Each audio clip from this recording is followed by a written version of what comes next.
તો ગુજરાતમાં નકલી અધિકારીઓનો રાફડો ફાટ્યો છે। અરવલ્લીના બાયડમાંથી નકલી આઈએએસ ઝડપાયું છે। મહાઠગે આઈએએસની ઓળખ આપી અને 13.50 લાખની છેતરપિંડી આચરી છે। આંબલિયારાના નિમેશ ચૌહાણની પોલીસે ધરપકડ કરી છે। પિતા પણ ગુજરાત પોલીસમાં હોવાની શેખી મારતો હતો। અરવલ્લી પોલીસે પિતા અને પુત્ર બંને સામે ફરિયાદ નોંધી છે।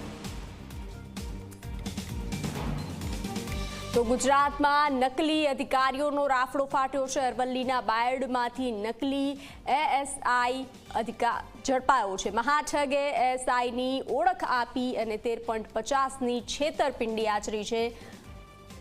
વધુ વિગતો સાથે સંવાદદાતા મહર્ષ જોડાઈ ચૂક્યા છે। મહર્ષ, નકલી અધિકારીઓનો રાફડો ફાટ્યો છે, કાર્યવાહી હાથ ધરવામાં આવી?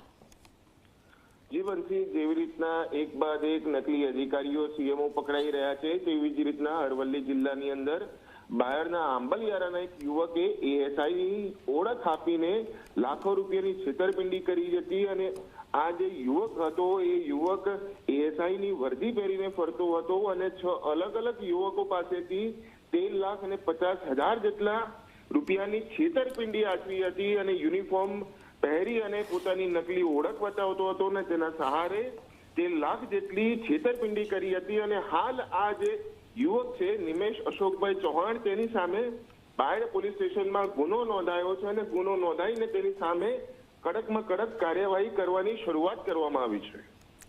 જી મહર્ષ, જાણકારી સાથે જોડાવા બદલ આભાર।